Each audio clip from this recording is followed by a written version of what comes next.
Dear friends, I am in the European Parliament in Brussels. There was a conference here which I attended, a conference dedicated to artificial intelligence and European integration. I tried to make a speech during the conference, but my microphone was cut.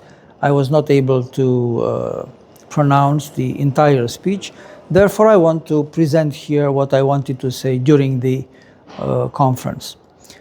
It was a conference about artificial intelligence, and it must be said that artificial intelligence can be an opportunity, a huge opportunity, but it can also be a tremendous risk for democracy.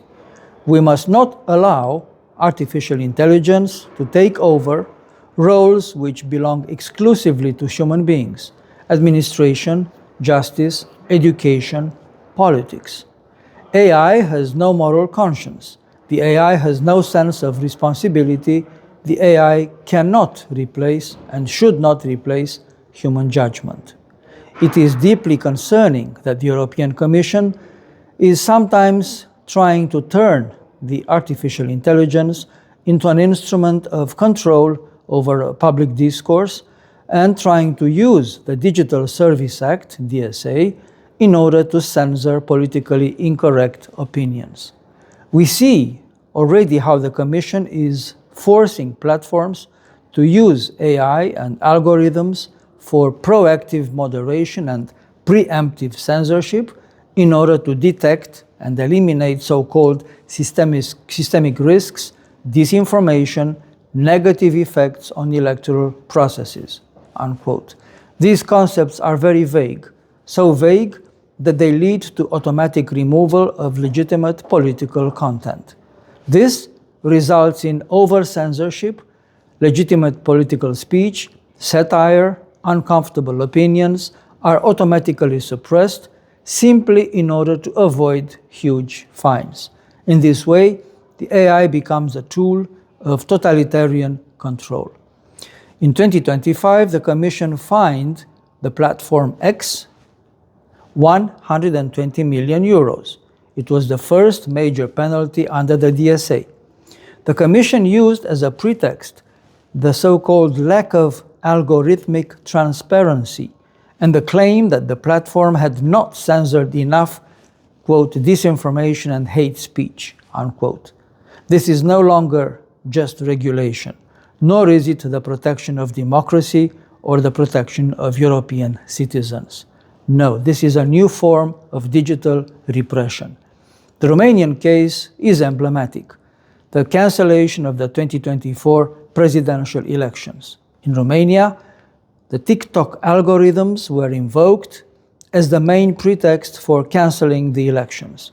For the first time in the history of the European Union, the Constitutional Court of Romania annulled, cancelled the first round of presidential elections, invoking massive manipulation through TikTok and other platforms, artificial amplification of content by algorithms, material generated or promoted with AI.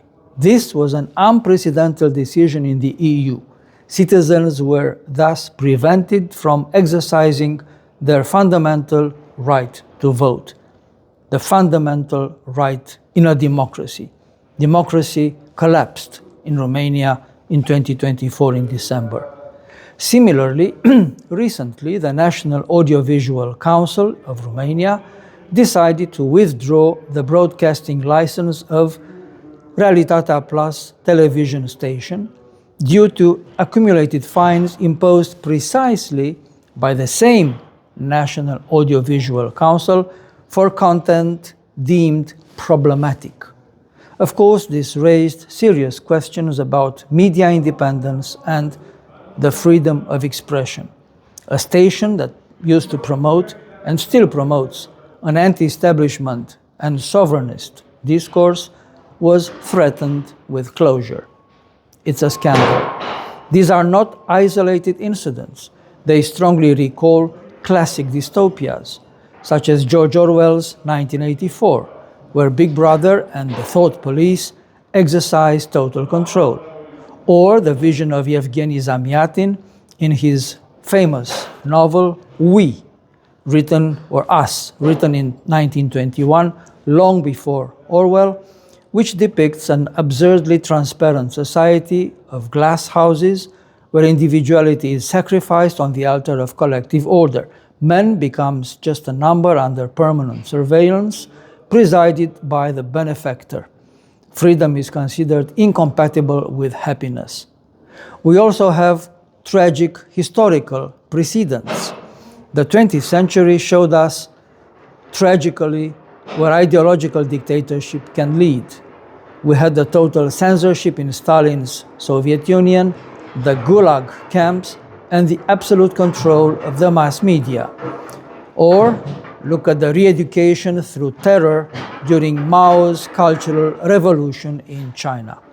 Or the concentration camp experiments in Romania in the 1950s, when under commissars such as Ana Pauker and Alexandru Nikolski, the repressive regime attempted to re-educate young people through torture in order to erase their former identity, to erase individual conscience, and to create the new man, the new communist man.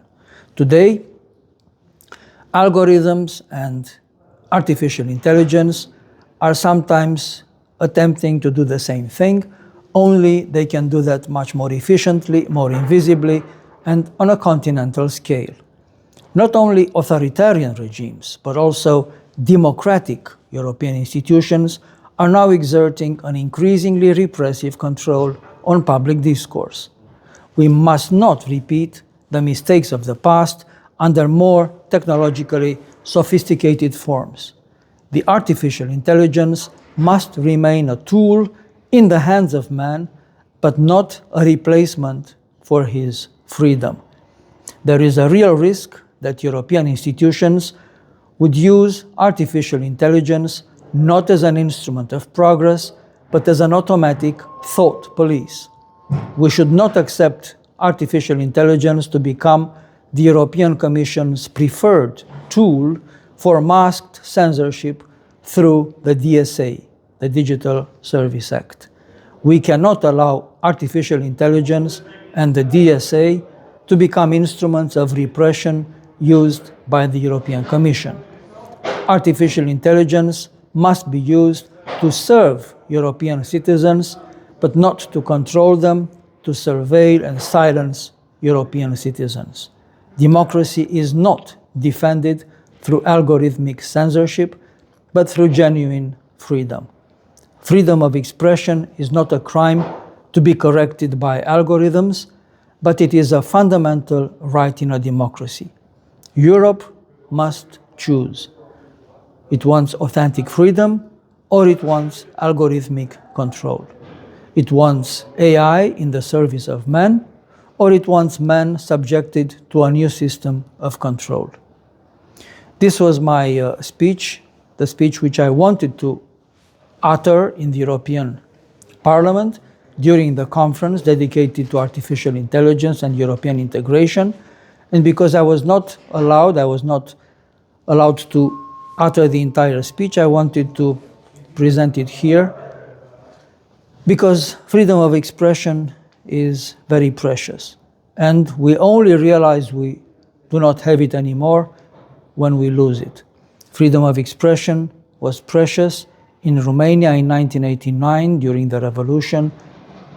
Hundreds of people died for freedom of expression, for liberty, political freedom, for the right to say what they thought, and for fundamental human rights. Therefore, Europe should protect these freedoms, because when we lose them, it will be too late. Thank you, and God bless Europe.